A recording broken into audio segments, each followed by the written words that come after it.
ဒီနေ့မှာမိရှုသန့်တင်ဖွားမြင်ကြတဲ့ရင်သွေးရတနာတွေအတွက်ကတော့မဟာဗုဒ္ဓဗေဒနိယတောက်ကြနေဘွားအထွန်းဘွားဇာတာရှင်များဖြစ်ကြပါတယ်ဘဝမှာထွန်းပေါက်အောင်မြင်ကြမယ်ရင်သွေးရတနာများဖြစ်ကြောင်းနမိတ်ကောင်းဖတ်လိုက်ပါတယ်ခင်ဗျာ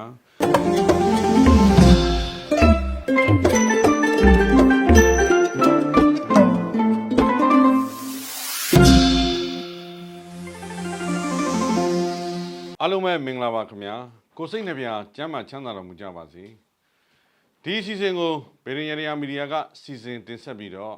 အောင်ထုဆန်းဗေဒင်ရရကမှအဓိကအကူအညီပံ့ပိုးပေးထားတာဖြစ်ပါတယ်ခင်ဗျာလ28ရက်ဒီနေ့တောက်ကြနေ့အတွက်တဲတော်ကံကြမ္မာနမိတ်ရတော့ဒီနေ့ဟာမြင်းပြူကိုစီးပြီးအောင်ပွဲခံတဲ့တဲတော်သင်္ကေတနမိတ်ဖြစ်ပါတယ်ခုနှစ်သားသမီးတွေအတွက်အခွင့်အရေးကောင်းတွေရလိမ့်မယ်ကံတရားရဲ့အထူးအခွင့်အရေးပေါ်မယ်တဲတော်နမိတ်ရဒီနေ့ကံထူးကောင်းမှုလို့အတွက်ကတော့ဖနက်အသစ်စပြီးစီးလိုက်ခြင်းအပြင်ကံတရားရဲ့မျက်နှာသာပေးတဲ့အခွင့်အရေးတွေရပါလိမ့်မယ်ခင်ဗျာဒီနေ့မှာမိရှုသန့်တင်ဖွားမြင်ကြတဲ့ရင်သွေးရတနာတွေအတွက်ကတော့မဟာဗုဒ္ဓဗေဒနိယတောက်ကြနေဘွားအထွန်းဘွားဇာတာရှင်များဖြစ်ကြပါတယ်ဘဝမှာထွန်းပေါက်အောင်မြင်ကြမယ်ရင်သွေးရတနာများဖြစ်ကြောင်းနမိတ်ကောင်းဖတ်လိုက်ပါတယ်ခင်ဗျာဒီနေ့ကြောင်းတဲ့မွေးနေ့ရှင်တွေအားလုံးမင်္ဂလာမွေးနေ့ဖြစ်ပါစေခင်ဗျာမွေးနေ့ရှင်တွေအားလုံးတို့အတွက်ဒီနေ့ကုသိုလ်ပြုဖို့လမ်းညွှန်လိုက်ရမယ်ဆိုရင်တော့ငါပြောသည့်အမဲ့တပီးမြတ်စွာဘုရားရှင်ကိုလှူဒန်းပါထို့တူငါပြောသည့်အမဲ့တပီးယဟန်တန်ကလောင်းလှူပါငါပြောသည့်အမဲ့တပီးသီလရှင်ဆရာလေးတွေကိုလှူဒန်းပါမိတ်ဆွေသင်္ကဆွေမျိုးညာတိအပေါင်းတို့ကိုတော့ရေခဲမုံနဲ့ကိတ်မုံဒါနပြုခြင်းအပြင်မိတ်ဆွေရဲ့မွေးနေ့ကုသိုလ်ရတရားဟာတစ်နှစ်တာလုံးကောင်းကျိုးချမ်းသာရစေဖို့ကုသိုလ်တော်ဖြစ်ပါလိမ့်မယ်ခင်ဗျာဒီနေ့တော့အကျိုးပေးစိုးမိုးကဏ္ဍကတော့၄ကဏ္ဍ9ကဏ္ဍဖြစ်ပြီးတော့ငွေကြေးကံကောင်းမလို့အတွက်ဆိုရင်တော့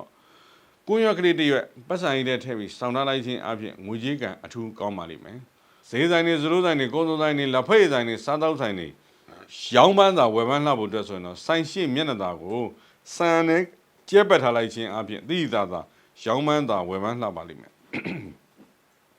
အမှုခင်းကြုံနေတဲ့သူတွေထွေမျိုးမိသားစုမှာရှိရဆိုရင်တော့အမှုကြုံနေတဲ့သူရဲ့အမိကိုကြောက်ဖြုံသီးမှရေးပြီးသီလရှင်ဆရာလေးတစ်ပါးကိုလှူဒန်းလိုက်ခြင်းအပြင်အမှုကြုံနေတဲ့သူအတွက်ကံတရားကကောင်းတဲ့အခွင့်အရေးနမိတ်ရပါလိမ့်မယ်။ကျမ်းမာရေးညနေတဲ့သူတွေဆွေမျိုးမိသားစုမှာရှိရင်တော့ကျမ်းမာရေးညတဲ့သူအတွက်ဓာတ်စာဖြစ်နေဒီလိုမျိုးမှာ9မှုကျော်သို့မဟုတ်9ကျော်လေးအနှဲငယ်စားပြီးကျမ်းမာဖို့ဆုတောင်းလိုက်ပါခင်ဗျာ။အခြေကိစ္စမြင့်တာရေးကိစ္စအိမ်တော်ရေးကိစ္စတွေအဆင်ပြေဖို့လို့အတွက်ကတော့မနေ့စောစောမှာရေထဲကိုအဖြူရောင်ပန်းမွေလေး2ပွင့်ထည့်ပြီးမျက်နှာတင်လိုက်ခြင်းအပြင်အခြေမြင့်တာရေးအိမ်တော်ရေးအေဂျင့်တာယာပါလိမ့်မယ်ခင်ဗျာဒီစီစဉ်ကိုစင်ဆက်မပြတ်စောင့်မျှော်ကြည့်ရှုအားပေးနေကြတဲ့ခုနှစ်သားသမီးများအားလုံးကိုစိတ်နှဖျားကျမ်းမာချမ်းသာ၍လူရာဆန္ဒများပြည့်ကြပါစေလို့ဆုတောင်းမေတ္တာပို့သပါတယ်ခင်ဗျာ